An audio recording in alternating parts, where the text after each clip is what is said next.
আসসালামু আলাইকুম প্রিয় ফুটবল ফ্যান্স। স্পোর্ট জগতের ফুটবল অ্যানালাইসিসের নতুন ভিডিওতে আপনাদেরকে স্বাগতম। যেখানে মেজর লিগ সকারের ম্যাচে গত 26শে জুলাই অর্থাৎ আজ ভোরে ইন্টার মায়ামি তাদের শেষ ম্যাচে মন্টিয়ালের বিপক্ষে মাঠে নেমেছিল ক্যাসেমিরো সুয়ারেজরা। সেই ম্যাচটিতে অবশ্য আবারও মেসিকে ছাড়াই 1-0 গোলের ব্যবধানে জয় পেয়েছিল ইন্টার মায়ামি। সেই ম্যাচটিতে মায়ামির হয়ে আবারও গোলের দেখা পান লুইস সুয়ারেজ। এই ম্যাচটির পর আবারও মেজর লিগ সকারের ম্যাচে মাঠে নামছে মেসিরা। আজকে এই ভিডিওতে আলোচনা করব ইন্টার মায়ামির পরবর্তী ম্যাচ কবে, কাদের বিপক্ষে এবং ম্যাচের চূড়ান্ত সময়সূচি নিয়ে। তাই জানতে হলে মূল ভিডিওটুকু না টেনে সম্পূর্ণই দেখতে থাকুন আপনারা। ইন্টার মায়ামি তাদের পরবর্তী ম্যাচে এবার কলম্বাসের বিপক্ষে মাঠে নামছে তারা।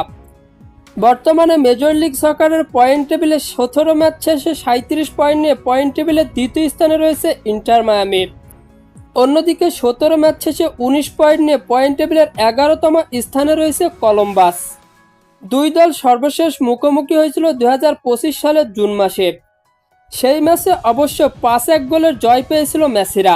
ইন্টার মায়ামি বনাম কলম্বাসের দুই দলের ম্যাচটি জেতার সম্ভাবনা ইন্টার মায়ামির 52%, কলম্বাসের 25% এবং ড্র হওয়ার সম্ভাবনা 23%। তাই সব দিক থেকে সামান্য এগিয়ে রয়েছে ইন্টার মায়ামি। ইন্টার মায়ামি বনাম কলম্বাস দুই দলের শেষ 5টি ম্যাচের পরিসংখ্যান করলে দেখা যায় শেষ 5টি ম্যাচেই জয় পেয়েছে ইন্টার মায়ামি। অন্যদিকে 3টিতে জয়, 1টিতে হার এবং 1টি ম্যাচ ড্র করেছে কলম্বাস। ইন্টার মায়ামি বনাম কলম্বাস দুই দলের বিগ মেজর লিগ সকারের ম্যাচটি অনুষ্ঠিত হবে বাংলাদেশ সময় অনুযায়ী আগামী 2 আগস্ট রবিবার ভোর 5টা 30 মিনিটে। আর হ্যাঁ, ফুটবলের সকল আপকামিং ম্যাচ শিডিউলের সকল নিউজ এবং আপডেট পেতে আমার চ্যানেলটি সাবস্ক্রাইব করে পাশেই থাকবেন। ধন্যবাদ সবাইকে।